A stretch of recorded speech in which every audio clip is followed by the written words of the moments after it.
How long, oh God, how long? We'll talk about that today on Bible Time.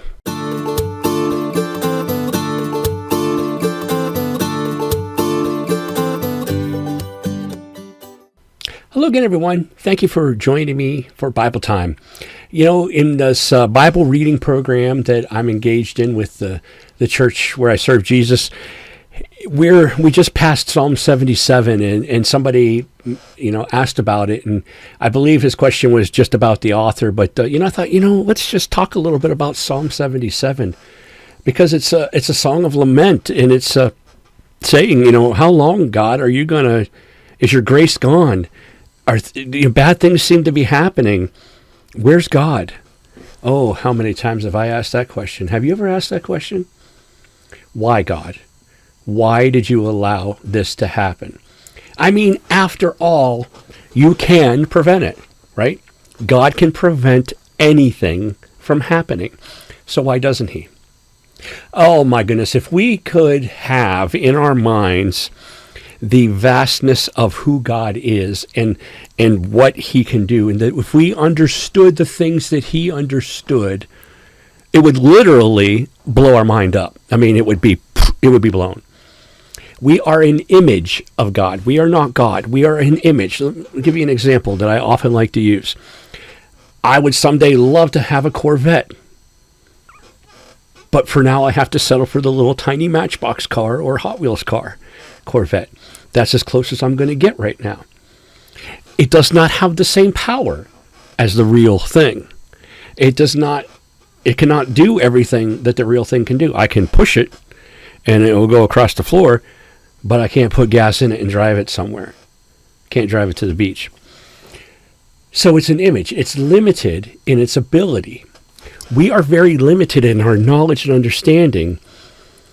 And if we had what God has, and we knew why God allowed things to happen the way they do, if we understood why he waited the way he does, our minds will be blown because they're limited. And if we had that knowledge, then we'd be like God, and we're never going to be like God. But we are in the image of God. So if you have kids, you'll understand this. Kids sometimes don't understand. Mom and dad, you don't understand. Times have changed, and we just do things differently now as kids. I said that to my dad one time, and he laughed at me. And now I realize why he laughed at me, because if I hear my kids say it, I laugh. Oh, sure, you might have new words and words that I don't understand, and you might do things that I never did. And, you're practically born with phones in your hand, where I had to walk over to the wall and pick up a phone, and we only used it as a phone, not as a computer. Times have changed, sure, but parents have more knowledge and understanding and wisdom than their children do, and the same goes with God. So what do we do in those situations? How do we get by?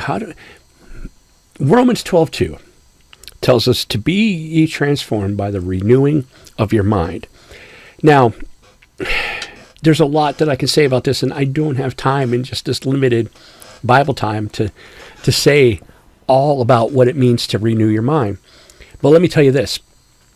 You are the beloved of God. Let that sink in for a moment. You are the beloved child of God. Now, we often put boundaries on God can't love me because... And we even sometimes find things in the Bible that says why God can't love us. No, that's not true. That's an accurate use of the Bible, applying life to the Bible instead of allowing life to be applied, or the Bible to be applied to your life. You just can't do that. So how do we know that we're the beloved of God? Luke 15 is a great example, the parable of the prodigal son. Read it if you never read it. If you don't understand it, read it again. It shows that God's love is intense. It's insane. It's beyond measure. And we are the beloved of God. And when we can start taking these things that happen in our lives and stop dwelling on them as if it's the end of the world, because, the world's been going on for several thousand years and nobody has ended It hasn't ended because of one person's problem. So the sun will come up tomorrow. You better bet your bottom dollar that tomorrow there'll be sun. But now I can't get that song out of my head.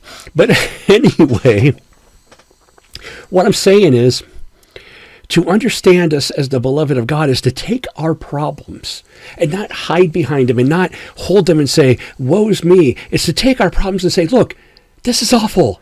I don't want to go through this. And we move it over into the light that comes from God. And we say, God, here's my problem. And then we look at it and we say, well, it was, just like heaving out of my hand, and I had to use two hands to hold it. And I look at it now in the light of God, and it's almost not there. In fact, where'd it go? That's what the light of God does for us because we are his beloved. But God will let you stay in that tiny little dark corner holding on to that problem.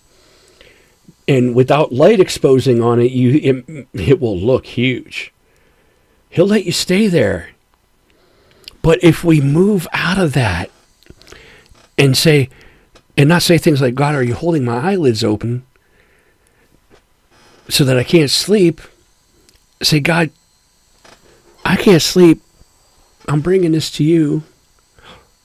Oh my gosh. Our minds may be limited, but what God will do in those moments when we surrender to him, when we give our problems to him, he wants them.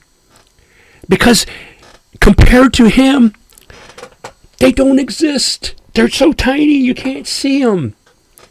But compared to our limited knowledge, yes, they're huge. But when we move them into his light, they disappear. I don't care what the diagnosis said. I don't care what happened to you. We've all been through some terrible things. We've all done some terrible things. But when we move that into the light of God and we see ourselves as the beloved of God, it doesn't exist compared to who God is. So how do I do that, Phil? Easily said. How do I do it? Start with prayer. Start with telling God. Start with saying, here's my problem. I can almost promise you 100% that if you go to God and say, here's my problem, that problem's going to become a lot less because you're giving it to him. That's what Psalm 77 is really trying to do. Saying, here's all the problems, but look who God is. Look at who God is. So, are you done carrying that problem? I see the light. Let's move underneath it and watch it disappear. That's your Bible time for today. I hope you enjoyed it. And I'll talk to you again all real soon. God bless.